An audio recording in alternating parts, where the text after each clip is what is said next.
میرے پیارے اسلامی بھائیوں، اعلیٰ حضرت نے صرف اشعار کے ذریعے نہیں،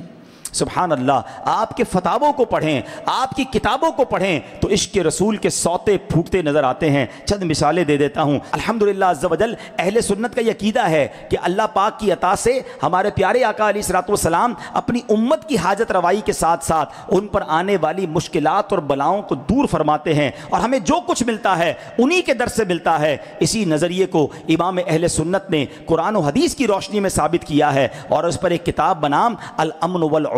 لناعت المصطفیٰ بدافع البلا تحریر فرمائی، جس میں 60 آیات اور 300 احادیث کریمہ کو بطور ثبوت پیش کیا گیا۔ قیامت کے دن شفاعت کبریٰ کا منصب سردار دو جہاں صلی اللہ تعالی علیہ وسلم کے خصائص میں سے ہے۔ جب تک میرے آقا شفاعت کا دروازہ نہیں کھولیں گے کوئی بھی شفاعت نہیں کر سکے گا، بلکہ جتنے بھی شفاعت کریں گے حضور علیہ الصلوۃ والسلام کے وسیلے سے ہی کریں گے۔ اس موضوع پر جب بریلی کے تاجدار نے قلم اٹھایا تو شفیع المذنبین صلی اللہ تعالی علیہ وسلم کے شفیع ہونے پر صرف چند صفوں میں 5 آیات اور 40 ایسی احادیث کریمہ جو عوام کے کانوں تک بہت کم پہنچی تھی جمع کرتے ہوئے اسماء الاربعین فی شفاعت سید المحبوبین نامی رسالہ تحریر فرمایا۔ آگے چلیے، اللہ کریم نے ما کانا وما یکون، یعنی روز اول سے روز قیامت تک جو کچھ ہوا اور جو کچھ ہے اور جو کچھ ہونے والا ہے، ایک ایک ذرے کا تفصیلی علم اپنے حبیب اکرم صلی اللہ تعالی علیہ وسلم کو عطا فرمایا۔ امام اہل سنت نے اپنے شاندار شاہکار خالص الاعتقاد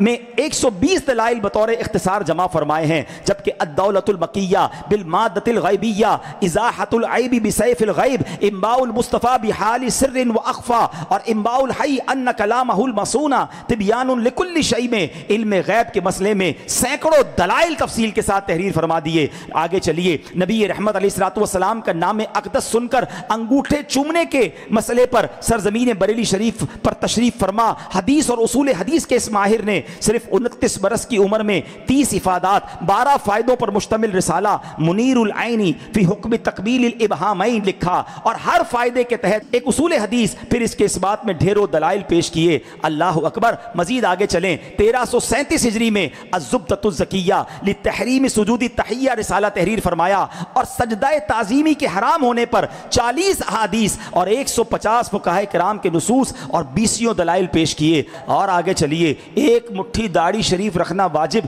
اور داڑھی منڈانا حرام ہے۔ اس ضمن میں امر بالمعروف و نہی عن المنکر کے منصب پر متمکن اس عظیم مبلغ نے لمعۃ الضحیٰ فی اعفاء اللحیٰ رسالہ تحریر فرما کر 18 آیات 72 احادیث اور 60 علماء کرام کے اقوال پر مشتمل 150 دلائل سے نہ صرف ایک مٹھی داڑھی کا وجوب ثابت کیا، بلکہ داڑھی منڈانے کی وعیدوں اور سزاؤں کا بھی ذکر فرماتے ہوئے لوگوں کو اس ناجائز کام سے بچنے کی تنبیہ فرمائی۔